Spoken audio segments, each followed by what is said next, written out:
Right, we are recording. Excellent. We are recording. So, welcome everybody. This is going to be slightly different to usual because of some computer issues. So we will just do our best to do it as we go along, and hopefully it will work out. Those of you who are watching this on the recording, you won't be able to see the screen share as normal because I'm having to do this on the phone, but I'm going to read it all out, so hopefully you won't miss out on anything. So now, where we left it off, we were discussing about this whole tribe that had gone off the rails and had done a sin. The Mishnah just said that a whole tribe, can only be judged by a court of 71 judges, and we were asking the question as to what it was that they'd done wrong to deserve this judgment, this capital judgment. If I could just ask Johnny and David to mute at the moment, because I'm getting a bit of feedback.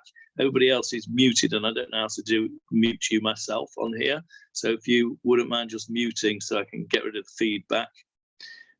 Johnny is now muted. Now you're all muted and the feedback's gone. Thank you. Right. So we were asking what was the sin that they'd done. And we said, well, it can't be Chilul Shabbat because there's no difference between an individual and a tribe. The only difference with the way an individual is judged to a tribe, to a group of people is judged, was that Ir Hanidachat. If you remember, it was the city which had subverted into idol worship, and as a whole, the city was held responsible and had to be got rid of in its entirety. It could never be rebuilt. It was a situation which was very bad and never to be rebuilt again. It never happened. We discussed all of that. And then we had an argument to say, well, no, it can't be that because there is different Gemarahs that say a city is 1 to 100 people. And then another opinion was that a city means 100 people up to the majority of the tribe, but not including. And we're talking about whole tribe. So neither of those definitions of a city are satisfied by the whole tribe. So we kicked that out of touch. And then Reb Masna said, no. When it says a whole tribe, it means the Nasi, the president of the tribe, the chief of the tribe, the prince of the tribe. He is called a Gadol. And therefore, we learned it from the story of Yitro, where Yitro said to Moshe Rabbeinu, you can't do all this on your own. You have to set up a court system. But the big things will come to you.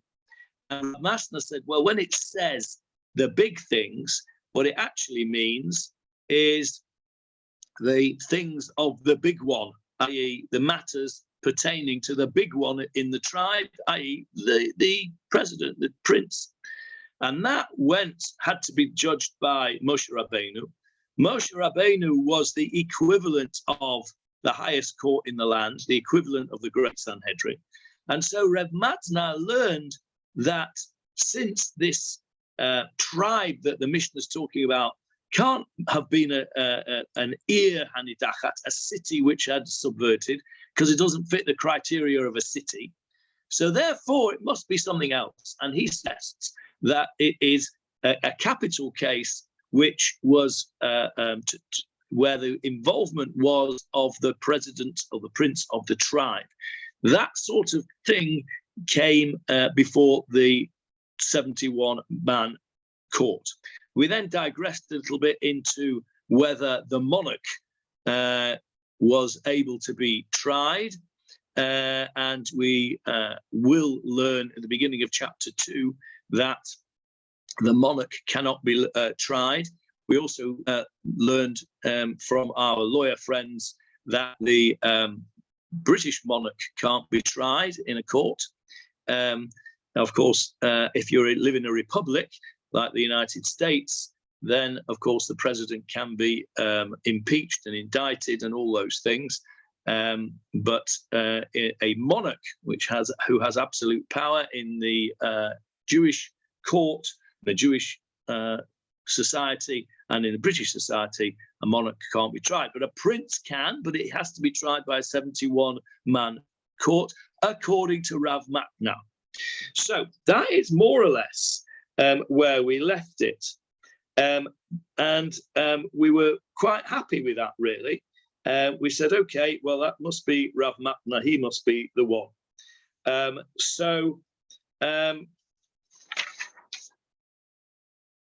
You would have thought that that was okay up until then. This is where we got to here in your snip. Let me just get that snip up so I can see exactly what you're. No, I've not sent you the full snip, but just before that snip, we've got the following. So we're up to the point in the Gemarah where the Gemarah is saying that when the Mishnah says that a tribe is judged by 71, it means the prince of the tribe. Now, we're now going to go back. The Gemarah is now going back, and he's going to say, it's going to re-look at the issue of a tribe which is subverted into idolatry.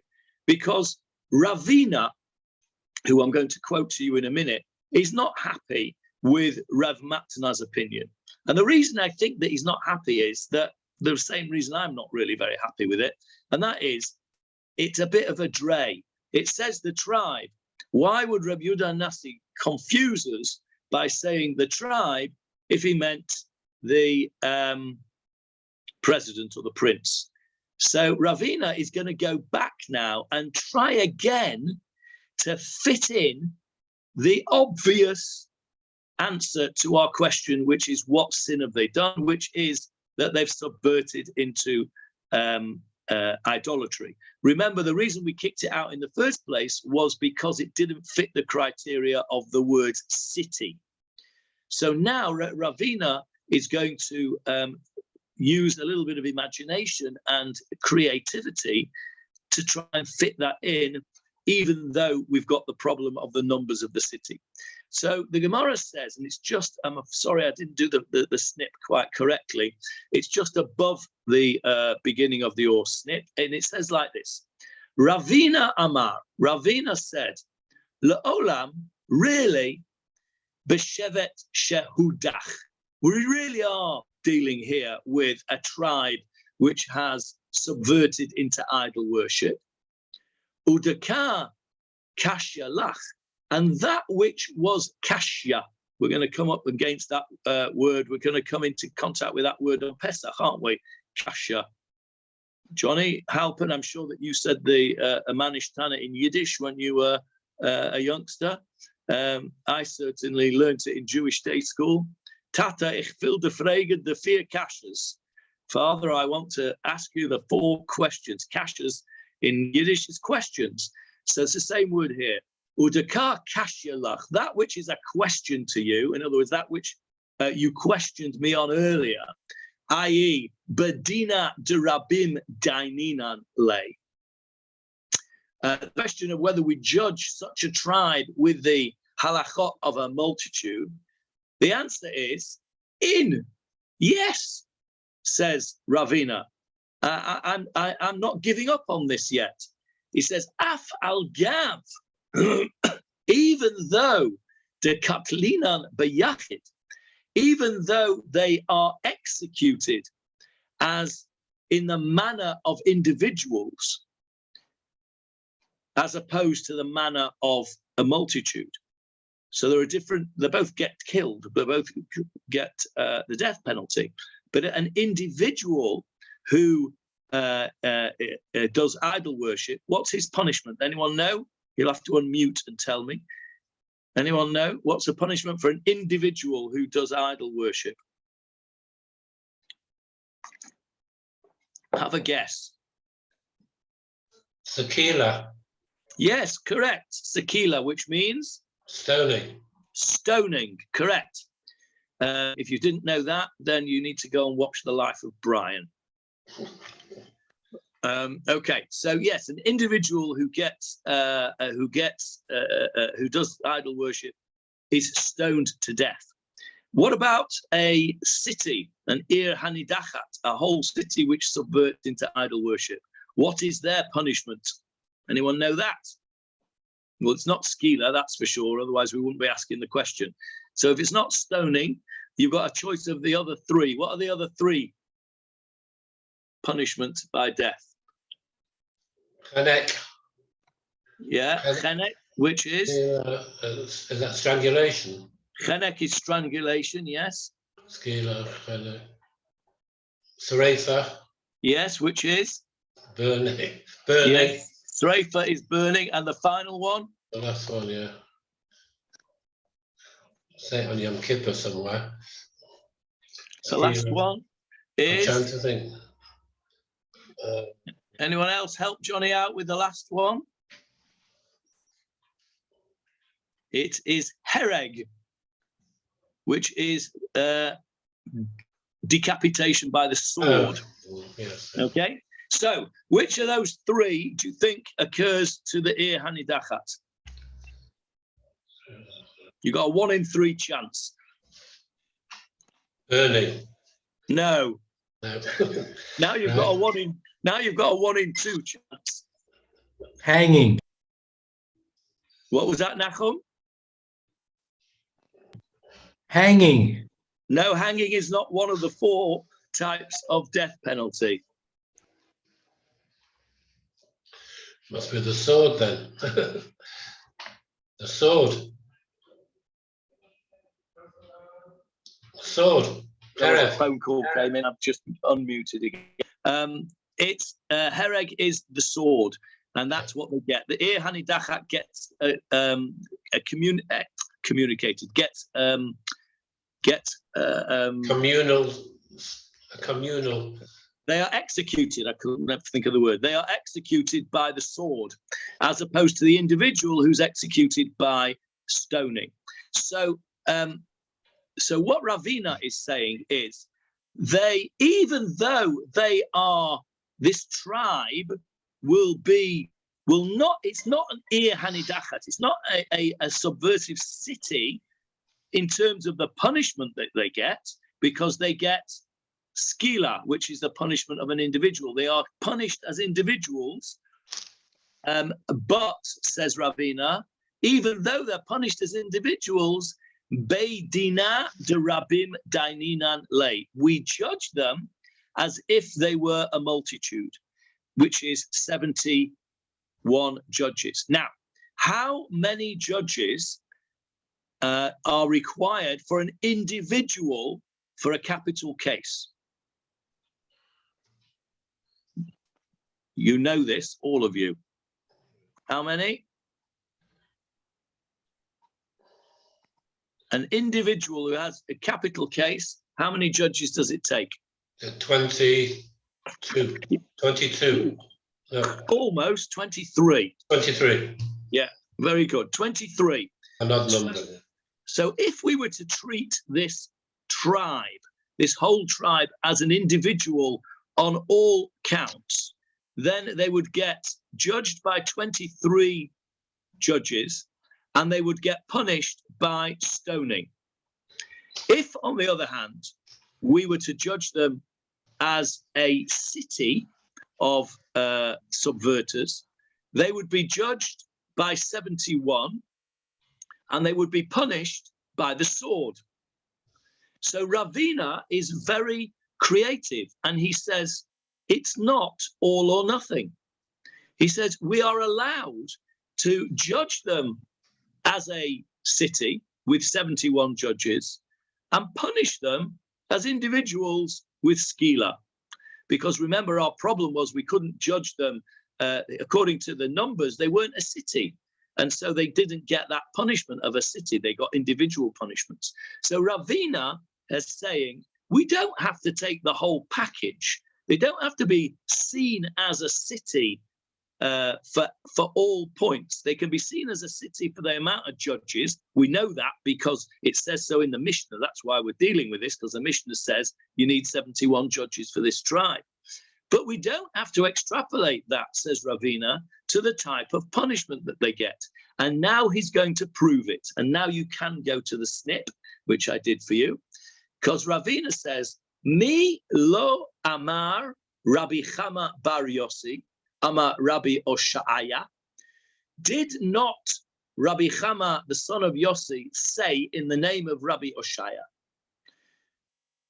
And he quotes a pasuk, V'hotzeita et ha'ish hahu o et ha'isha hahi. Now that comes, as you can see in the snip there in the translation, it comes from Deuteronomy 17:15, Parshat Shoftim, I think, and that's in the next snip that I've done for you. So if you go on to the next snip now, this is the psukim that we are dealing with, that Ravina quotes, and I shall read it to you. It's about the Hanidachat again, about the subversive city. But listen carefully. We'll go from verse 2. If there will be found among you within one of your cities, which the Lord your God is giving you, a man or woman, so individuals, okay, who does evil in the eyes of the Lord your God to transgress his covenant, and who will go and worship other gods and prostrate himself before them or to the sun or the moon or any of the hosts of the heavens which I have not commanded. And it will be told to you, and you will hear it and investigate thoroughly, and behold, the matter coincides. In other words, it's true. This abomination has been perpetrated in Israel. Then verse 5, then you shall bring out that woman, you shall bring out that man or that woman who has committed this evil thing to your cities, the man or the woman, and you shall pelt them with stones, and they shall die. Now, you can see here, this is talking about an individual person, and this is where we know that the punishment, as Johnny quite correctly said, for an individual who does idol worship, it's very clear. It is skila. Look at the last line of the Hebrew. Uskaltam ba'avanim v'metu. Same word as skila. Yes, uskaltam. This is the verb. Skila is the noun. A stoning. Uskaltam, and you shall stone them. Ba'avanim, with stones, v'metu, and they shall die. That's the source for the halakha that an individual is stoned to death.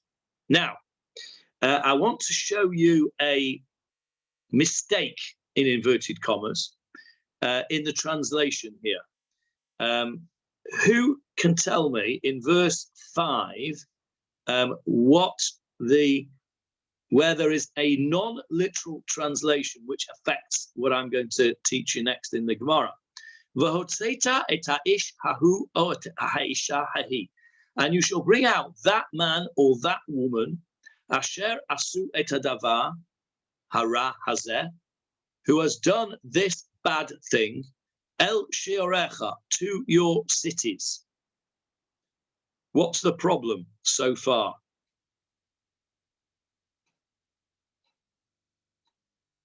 You're muted, Johnny. You should take them out from your cities. Yeah. Okay, all right. Yes, that's true. Where are you taking them to? To be stoned? To the Hanidacha. Okay, we're talking about an individual here, not a city. Okay. So you're right. The problem is with that word el she'arecha. To your gates. Your gates. Thank you very much, Johnny. To your gates. Sha'ar is a gate. It is not a city. What is the word for city in Hebrew? Ir. And the word for gate? Sha'ar. So when it says, you shall take this man and this woman out, el she'arecha, to your gates, that would be a correct translation. The translation that I've got for you here, which came from my usual source, the Chabad source, which normally is very good, has mistranslated it as to your cities. It means to your gates. Now, it's an important point, this, because what went on at the gates? What was the gate of the city? It was the place where the judgments were held and the meetings were held. Yes. And proclamations were made. Correct, Sharon. It's the place of business of the city gates. And remember, we learned that way back, right at the beginning of the Torah, where we have the deal that goes on between Abraham and Ephron Hachiti to purchase the cave of Machpelah in the fields in Hebron. That whole communication and that whole business transaction that goes on takes place in the gates of the city. That was where everything happened. That was where the court sat, as Sharon has quite rightly said, and that's the important part here. It's where the court sat. It's where proclamations were made. It's where the execution was carried out, by the looks of it, because that's what it says. They shall bring it to your gates, and they shall be pelted with stones, and they shall die.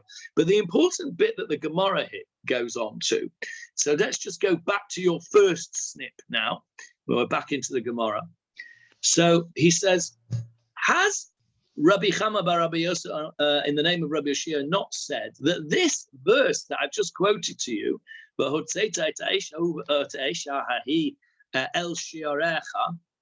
the Gemarah here expects you to know that, just says v'go, which is the same as v'cho. We've had v'cho before, which means v'chule. V'go, you can see that, vav gimel vav chubchik. V'go is short for what? Anybody know? Etc. Yes, it means etc., but what's it short for?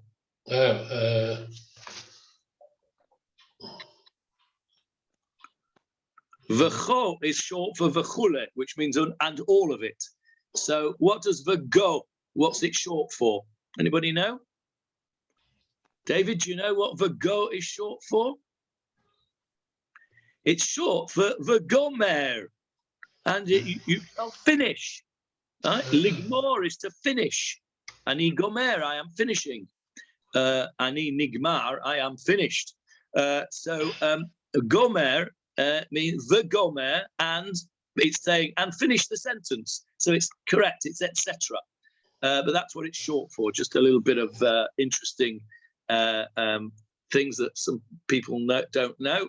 So the gomer and etc. So the etc. there is bring them to the gates. Now look, we're carrying on in the Gemarah there. Ish v'isha ata motzi lisharecha. A man and a woman you shall bring to the gates to judge them there. And as you can see in the English, you take out a man or a woman to your gates to judge them in the court that is located at the gates of the city, right? Which was which court? And he says here, the Lesser Sanhedrin, which consisted of how many judges? Johnny said it before, 23. That's right. So a man or a woman, i.e. an individual, you take out to the gates and you judge them by the 23. This is the source for the halakha that we need 23 judges for an individual. Says this opinion, Rabbi Yoshia, Ve'i ata motzi kol ha'ir kula lisharecha, but you do not take out an entire city to your gates. And in brackets there, which is in non-bold type on your snip, rather they are to be judged by the large court. So that's the halacha. Hachanami, here also, says Rabbi Shia, ish v'isha ata motzi lisharecha. Here, regarding the whole tribe that has sinned, you would take an individual to the gates, but you don't take out the whole tribe. I ata motzi kol hashevet kulo lisharecha. You don't take out the whole tribe to the gates. Rather, they are judged by the large court of 71. So Ravina quotes this man, Rabbi Yoshia, as a support for his opinion that the tribe which has subverted is judged by 71 judges. And that was the question that we asked right at the beginning, where the Mishnah said, a tribe is judged by 71 judges. Thank you very much. And then we asked all those questions about saying, well, what sin has it done? Bottom line is that with the help of Ravina, we now have got to the situation that we don't have to rely on the bit of a kvetch of Rav Matna, who says, when it says a tribe, it doesn't really mean a tribe, it means the prince of a tribe. We don't need to rely on that. That's a bit of a kvetch, really. You know, it's as far as, it's a bit of a stretch. So we don't have to rely on it. We can now, with the help of Ravina, we understand that the Mishnah was talking about what we said right in the first place, that it was a subversive tribe, but we don't consider it to be an Ir Hanidachat, a city which has subverted in all aspects. In other words, in terms of the punishment, a whole tribe would not get punished by the sword. They would get punished as individuals by stoning. But their judgment does need that the same as a city, and it has to be by 71 judges. So Ravina is saying you don't have to have the whole package. You can pick and choose. And the Mishnah is clearly talking about a tribe which has subverted into idol worship, which for me is a very satisfactory ending, because when you first read that Mishnah, it's obvious that that's what it's talking about. All these other drays and kvetches that we've had from Rav Matna and all the other people don't really sit well, because they're distorting the words of the Mishnah. Whereas this solution of Ravina's is very simple and very clear, and it fits the meaning of the obvious meaning of the Mishnah. So that really is the end of that piece of Gemarah, and we're going to go. So may I ask you? So it's not the whole city; it's individuals in the city. Is that what you're saying? Okay. So we've got three different categories, if you like, Nachum. The first category is an individual person in a city, in a town, wherever. An individual person who is suspected of idol worship is tried by a court of 23 people, 23 judges. I understood that. I understood that. Okay. Let me go through the three categories, because what you're asking is important, and this hopefully will clarify. So an individual person is judged by 23 and punished with stoning. A city which is subverted is judged by 71 and is punished by the sword. A whole tribe is judged by 71, like a city, but is punished by stoning, like an individual. So the tribe, the whole tribe, has some of the category, some of the features of the city, i.e. it has to be judged by 71, but it has some of the features of individuals because they get stoning, not the sword. So there are three categories: an individual, a city, and a whole tribe. And depending on what they are categorized as, that will depend on how many judges, that will determine how many judges are used and what punishment they get if they're found guilty. Does that answer your question? No, not exactly, but that's okay. I just don't understand. Is a tribe going to be existing in a city? Or is a Yes. city going? Yeah, So a it's tribe will exist in several cities. So it's, if you like, it's going up the ladder of numbers. You start with an individual, then you've got a city, and then you've got a tribe, who will have a whole tranche of land. You know, each tribe had its own territory, and within that territory there'll be a number of cities. So the tribe situation is where all the cities in their tribal lands have gone off the rails. And who's going to carry this out? Do you think these people are going to just walk peacefully to the sword, or walk No. peacefully to stoning? No, I mean, and this that's what is you're right. And again, we stress again that it never happened. Hypothetical. It's hypothetical. It never happened. And these are exactly for the reasons that you're mentioning, Nachum. These are the reasons that they never happened. And of course, the fact that it's never happened doesn't alter the fact that we have an obligation to learn these halachot, and there will be something that we can learn from it from our own for our own personal use. I'm not sure what that is right now, but for example, in the case of the Ben Sorer or Morer, the rebellious son, which also never happened, what we learn there is that the voice of the mother and father have to be equal. And what it's teaching us under the surface is that if you have a child and you're bringing up a child, it's very important that the parents speak from the same hymn sheet, if you like, that they're on the same page and are not giving conflicting messages to the child. So you can learn all sorts of things from the halachot, and no doubt there are things that we can learn from these as well when we delve deeply into it. So you're absolutely right. The whole tribe are unlikely to have gone to that situation. We had a situation where there was a whole tribe that was threatened with extinction, which was the tribe of Binyamin. You'll cast your mind back to the story of the Pilegesh Begiva, the concubine in Giva, and that story where Binyamin was almost wiped out. Now, that was through the other tribes going to war with them. Theoretically, what should have happened, had it been possible, was that those tribes they hadn't done idol worship, they'd done something else. But if they'd done idol worship, you're right, they would all have to traipse into the 71-man Sanhedrin. They'd have to be found guilty, and then they'd all have to traipse out to be stoned, which, as you say, is not very likely to have happened, and didn't.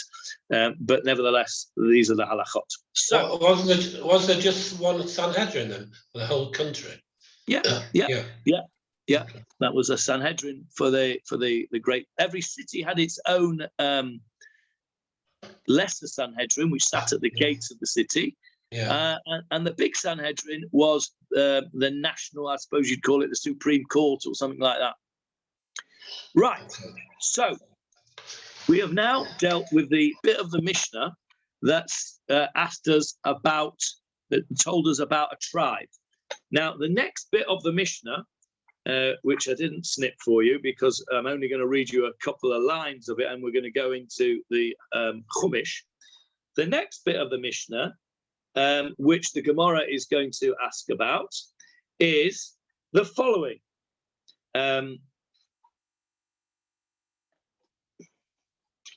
So we just said, Ein danin lo et hashevet, and then we went on to say, Ela al pi bet din shel shivim ve'echad. We only judge a tribe by 71 judges. Included in the list of things that we only judge in 71 judges is the following one. Et navi ha-sheker. Navi ha-sheker. What's a navi? A prophet. And what's sheker? False. A falsehood. Sheker is a lie. Sheker. The Torah says, midvar sheker tirchok. Distance yourself from falsehoods. Sheker is a lie. So Navi HaSheker is a false prophet, a prophet who is lying. Now, if you have amongst you somebody who declares himself as a prophet, and you think that he is a false prophet, the most famous of whom was? You're not talking about this week, are you? I've said was, not is. Oh, was. The most famous Navi Sheker in history, Jewish history. Well, I don't know. I suppose I was going to say Shabtai Tzvi. I was going to say Shabtai Tzvi. Is that what you were going to say, Sharon? Yeah.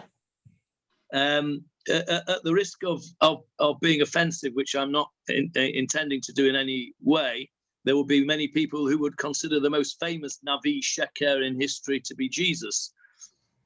But anyway, I was thinking of Shabtai Tzvi. But either way, okay, let's talk about a false prophet. So somebody arises in your midst who is prophesying and says that he's a prophet of God, and there are people out there who believe that he is a false prophet. According to our Mishnah, he can be arrested and tried, but only by a court of 71 judges. That's what the Mishnah tells us. And so the Gemarah that we are going to learn now says, it quotes that pasuk. If you've got your Steins out, it's on page 83 right at the top. The Mishnah teaches that a false prophet may be judged only by the great Sanhedrin consisting of 71 judges. And the Gemarah asks two words, very common Gemarah words that you will see, Mina hane milei. From where do we get these words? In other words, how do you know? What's your source for saying that a false prophet has to be judged by 71 judges? And I really should send this next little snip. Let me just do you a new snip. I can send it very quickly, and you'll have a look at what I'm talking about over here. Let me just get this snip. Copy. I'm just going to send it on that group. Paste. Send. Right. You should get that in a second on the Leon Bennett Sanhedrin group. Have a look when that comes. The Gemarah says, "Lo where do we get this from?" So the Gemarah answers, I'll tell you where we get it from. Amar Rabbi Yossi Rabbi Chanina. Rabbi Yossi, the son of Chanina, says, Atya, it is derived from Hazadah. Okay, what on earth are we talking about here? We are talking about a exegetical principle, also known by its other alias as a hermeneutical principle. Okay, when was the last time you used hermeneutical in your everyday language? Never. Okay, what is it? Well, it's the same as exegetical. And we've all said it this morning in our davening. Amar Rabbi Shmuel, Amar Rabbi Shmuel, Bishlosh Esrei Midot HaTorah Nidreshet. In 13 principles, exegetical principles or hermeneutical principles, depending on which translation you have, the Torah is derived.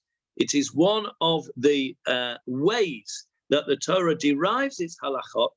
It's one of the 13 principles of Rabbi Yishmael's Breita, and it is the one which is number 2 on the list. Okay, see if you can remember them from this morning. Rabbi Yishmael's 13 principles begin with Kal V'chomer, from a light case to a stringent case. We had that last week or the week before. And number 2 is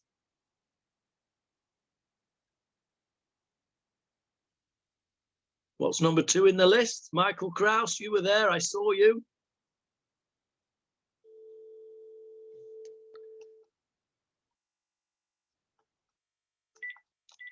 It is Gezeirah Shava.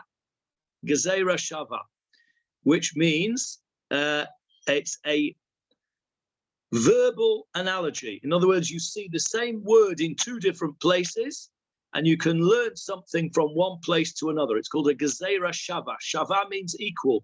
Remember, we talked about this, I think, a week or 2 ago in one of the shiurim, I can't remember which. Shavet means equal. So,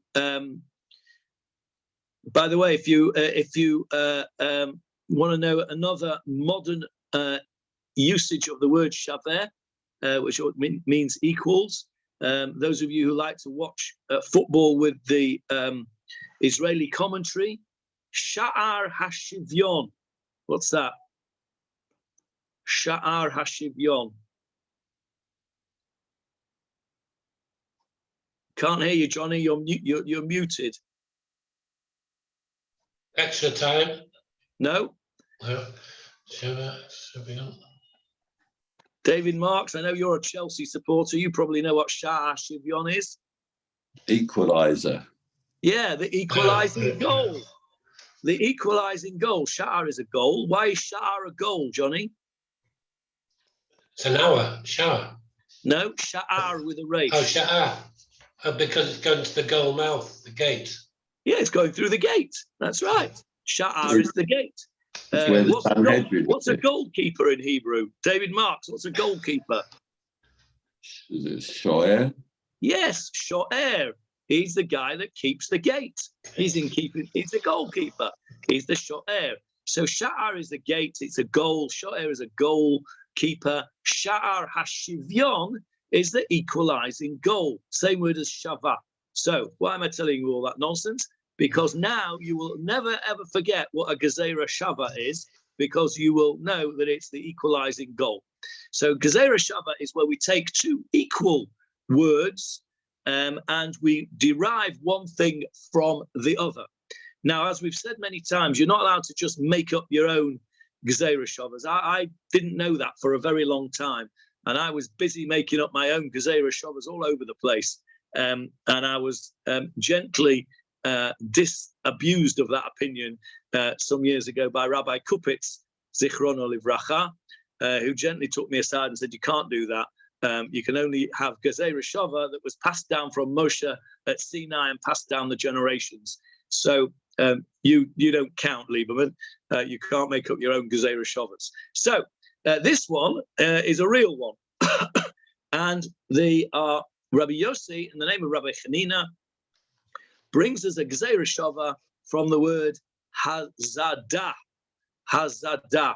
What is Hazadah? Well, you can see in the translation it means presumptuousness. Well, I wouldn't have translated it as presumptuousness, to be honest. But I would have translated it differently. What's it talking about here? Well, it tells you it's talking about Zakein Mamre, the rebellious elder. Okay, so now I'm going to show you the next snip. Just go to the snip, if you will, of the one above, which begins with everything I command you that you should be careful to do. You got that? Okay, so that is from Parashat Re'eh, and it is talking about the false prophets. That's what he's quoting us now. So I'm going to read it to you from verse 2. If there will arise among you a prophet or a dreamer of a dream, and he gives you a sign or a wonder, and the sign or the wonder of which he spoke to you happens, and he says, let us go after other gods which you have not known, and let us worship them. You shall not heed the words of that prophet or that dreamer of a dream, for the Lord your God is testing you to know whether you really love the Lord your God with all your heart and with all your soul. You shall follow the Lord your God, fear him, keep his commandments, heed his voice, worship him, and cleave to him.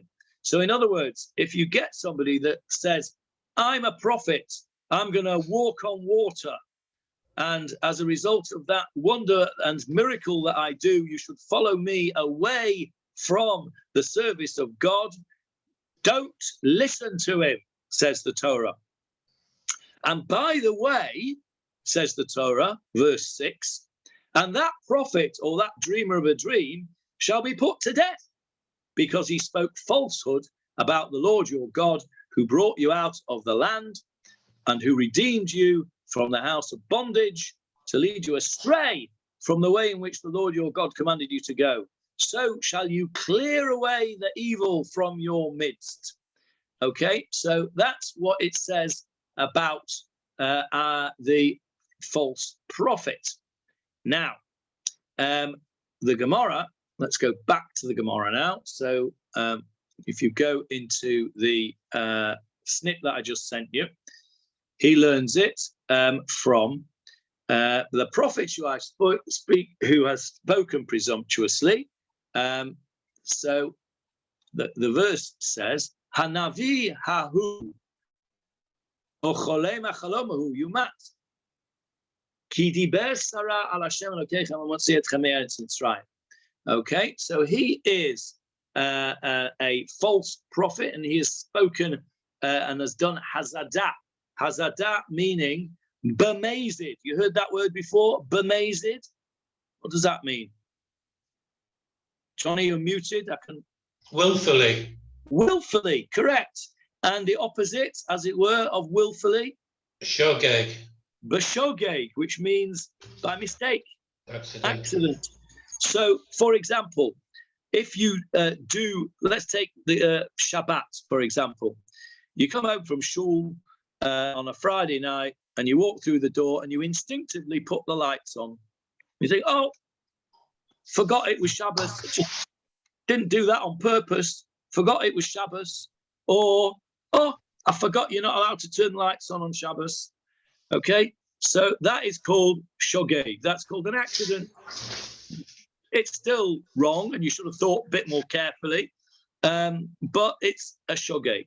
However, if you come home from shul Friday night and it's dark and you walk in and you say, you know what? I know it's Shabbos. I know I'm not allowed to do it. And you know what? Sod you. I'm going to do it anyway. You put the light on. That's bemazed. Okay, that's the difference between a shogeg and a mazed. It's willfully.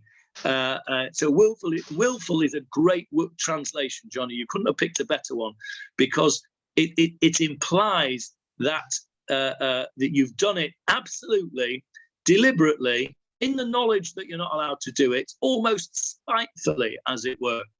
And that's what this prophet is doing. This false prophet knows full well what he's doing. He knows full well what he's trying to do is wrong.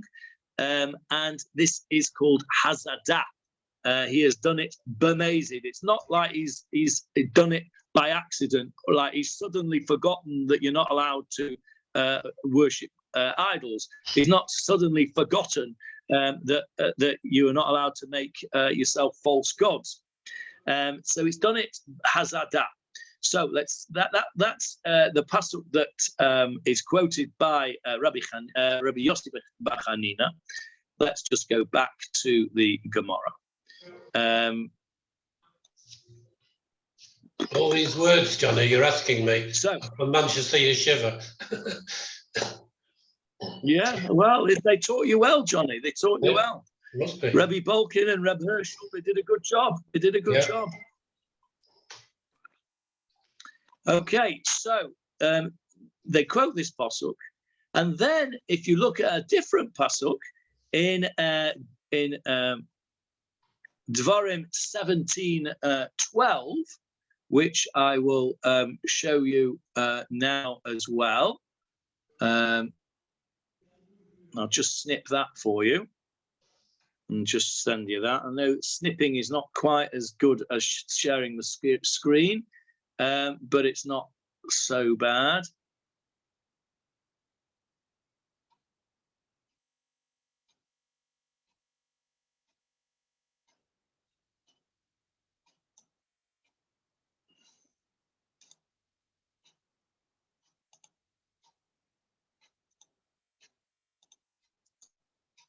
Right, there you go. Have a look at that.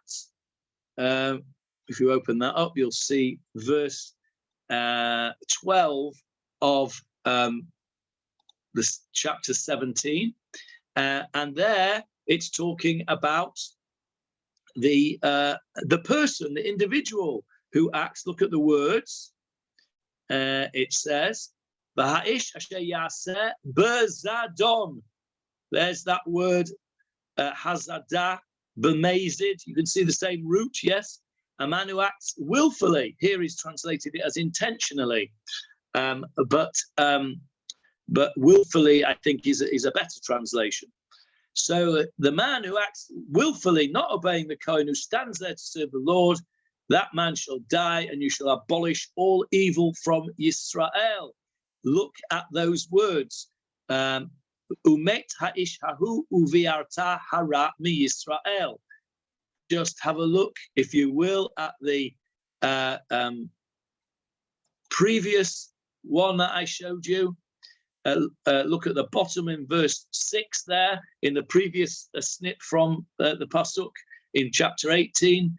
Uveyarta hara mikirbecha, and you shall clear away the evil from your midst. So there's lots of comparisons here. This is Hazadah.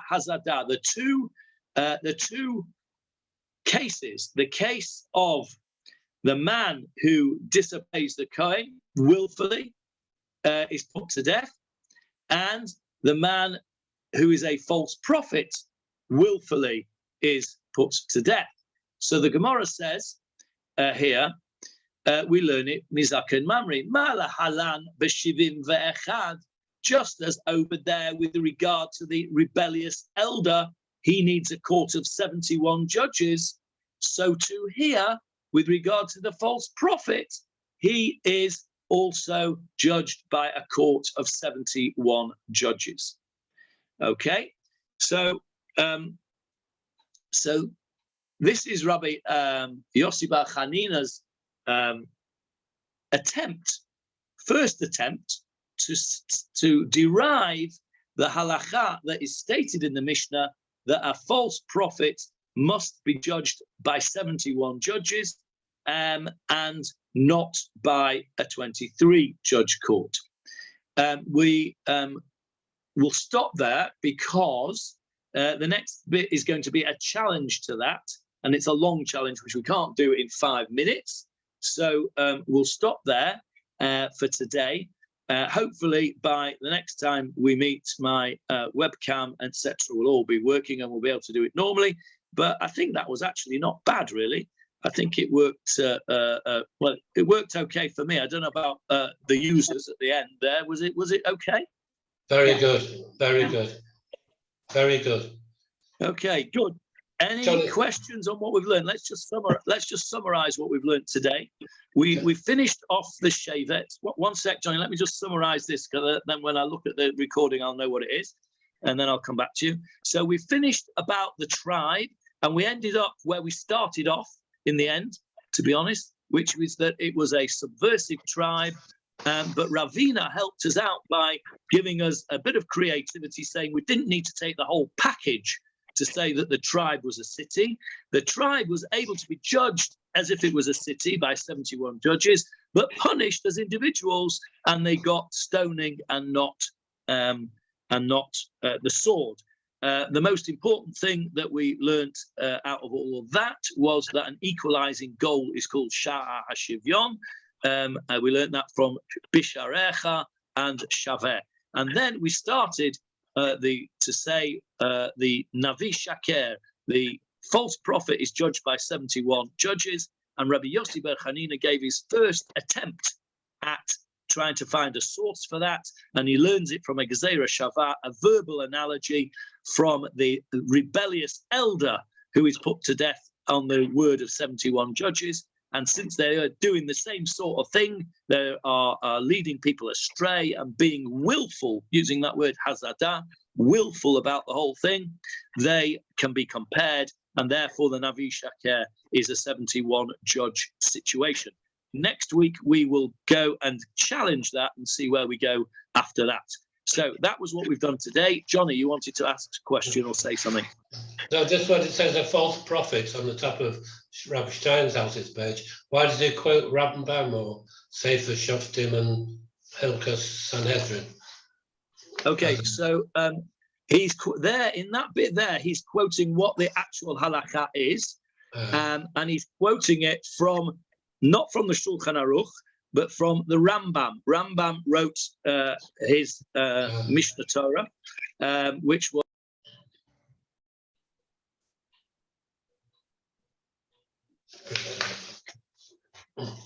Erev Pesach next week. all about Erev the Pesach halakha. next Wednesday, Johnny. You might be busy. Next Wednesday, yes, I suppose we will, won't we? It's Erev Pesach. So we probably won't do the Gemarah Shir next Wednesday morning. I think we'll be busy burning heretics. I mean, burning the chametz. We'll not be meeting next week. But yeah, just to answer your question, he quotes the Rambam quite often Yes. as the source of the halakha. Yes. Not the source of, as the definitive halakha. Rambam's halakha there, and he's quoting where it is. If you want to go and have a look at it, it's in Sefer Shoftim, Hilchot Sanhedrin, 5:1. That he's just telling us that actually that is the halakha, which is based on this Gemarah, is as the Gemarah says. What we're not challenging the Gemarah here. What we're trying to do in this piece of Gemarah is to try and find out where they learn it out from the Torah. Good, thank you. Okay, tomorrow night, before I leave you, just a plug. Tomorrow night there will be a shiur on how to do a real Seder, rather radical. If you're of a nervous disposition or you come from Manchester, you may want to take a health warning, because I'm going to suggest to you that you do the Seder in a very different way than you will have been taught in Manchester Yeshiva, Johnny. So feel free to join my heresy. And if you think I'm a false prophet, you'll have to find 71 judges to judge me. But I'm going to be talking about how to do the Seder in an authentic Mishnaic way. And that is going to be at 8 o'clock in Shul. I will be recording it on this phone, on Zoom on the phone. I'll send out a link. It will be recorded. So you can listen to that at your leisure as well. That's tomorrow. Sunday, hopefully, we'll learn Tanakh again. Any questions or comments? Thank you, Johnny. Very difficult for you, but thank you. Thank you. Pleasure. All the best. Thank Bye-bye. you, John. Bye-bye.